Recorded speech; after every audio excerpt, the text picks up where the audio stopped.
Everybody, welcome back. We're doing another Marvel Snap video, and this one we're going to be talking about the upcoming season card and what are the counters going to actually be to this. We're going to cover some of the things that you might likely play with Hitmonkey, which obviously leads into the counters. But I wanted to look at this because some people might not be buying this card, or some people might want to be thinking about, what do I need to make sure I have ready in case this card is starting to dominate the meta? And that's something that you've always got to make sure you got running. Buy Hitmonkey and it's doing great. Big thumbs up. If you start running into a lot of Hitmonkeys and that meta, you want to have something so you're like, well, I still need to win. Everybody's playing Hitmonkey and I need to find a way to counter it. So that's what we're going to be covering in this video. So to start, we've got to talk about Hitmonkey and what does it do. First, Hitmonkey, it's a 2-cost card, so you're thinking, well, am I going to play that on turn 2? Very unlikely. You're probably going to play Hitmonkey later in the actual match. That is because on reveal, Hitmonkey will gain +2 power for each other card you played that turn. So you don't get any power from Hitmonkey unless you're laying a bunch of other cards, which means how are you going to be able to do that? That means you either play Hitmonkey late or you find ways to play more cards early. Obviously, something like Project Pegasus is going to be great because you can play more cards, but more than likely, you're going to want to find a way to have cards that can play more and more cards with Hitmonkey. So even on turn 6, if you're playing Hitmonkey, that means you've only got 4 energy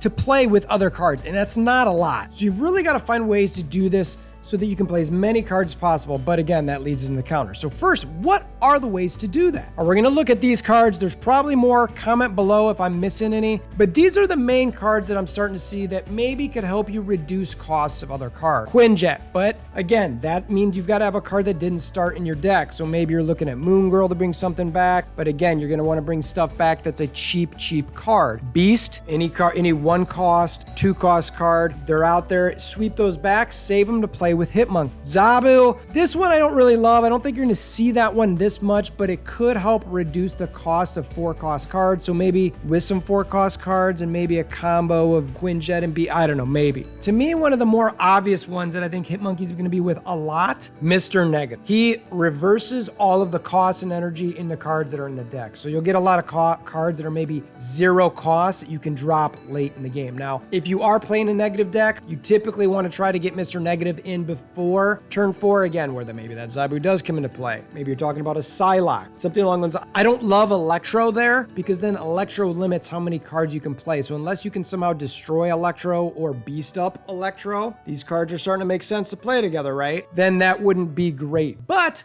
I really like Mr. Negative a lot. So if you can bring him early, even in late Hitmonkey, he helps you potentially get some cheaper cards late. And then I think Sarah is sort of the obvious pick there. If you got a lot of low cost cards, play Sarah late. You go for a big Hitmonkey turn late as well, maybe for some 1-cost or super cheap cards. And Sarah works in negative decks as well. I mean, it's 4 costs. You could play late and bring it a little earlier if you can bring Mr. Negative in. So I like all of these cards that are playing here, but what all of these do is lead to a late play. So that means you're holding on to a lot of cards for late, which, what does that mean? That's where we go into the counters. So first, these are the cards that I like to play or I think could really fit in with this deck. And frankly, I think you could look at a lot of these there. Again, you'd want to fill it in with Hitmonkey, any of those 0 costs, your Iron Mans, your Mystiques, in any 1 or cheap cost cards you want to throw in here, your Angelas even, that's pretty low and you hopefully get a 0 cost. But again, this all leads to late plays in your match, which mean how do you counter that? Well, the first counter is obviously Sandman.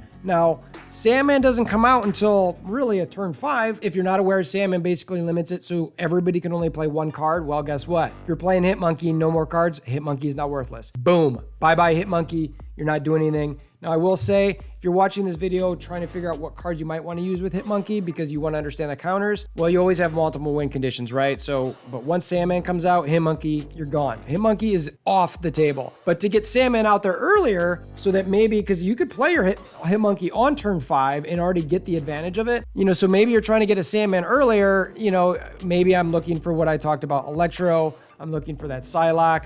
I'm looking for that Lockjaw Wasp combination to try to get it a turn earlier as well. Not the worst play in the world. Not a great play, but not the worst play in the world. It's something you can think of. So that's a way to maybe counter that Hitmonkey if you want. But to me, as always, the biggest counter to any card that leans into holding a bunch of cards for a late play is our big friend Leech. I know that people don't love Leech. He's sort of disappeared for a bit. Have you noticed not a lot of Leech hate out there right now? Well, I think it's because he's gone back to a lot of that turn 5 play. So if you can have an opponent who's sitting for that turn 6 with Hitmonkey, with a lot of those cards, even Mr. Negative, with Leech. So if you are having a hard time with Hitmonkey, if you're seeing him everywhere, then I would highly recommend considering bringing Leech into your deck. Again, I mean, I showed this over here with this deck. Lockjaw is a great card to have in a Leech deck as well. Something to think about, but the things you're definitely want to be looking at is potentially Sandman, Leech, Lockjaw. So that way the Hitmonkey, the Mr. Negatives, they're just not going to be able to affect you, which probably means we're going to circle back into, I hate to say it, that Thanos Shuri meta, which God only knows we do not need another week, month of that meta. But that's how I'm going to see this playing, is that if Hitmonkey really starts to take everybody by storm, you're going to see a lot of these Mr. Negative decks with Hitmonkey. You're going to be seeing Sarah, all these sort of decks that really hold on to holding cards later and being able to dump stuff. Mysterio out there, if it works. If Mysterio works with Hitmonkey, ooh, yes, use that Mysterio with his Hitmonkey. Any card, or Squirrel Girl.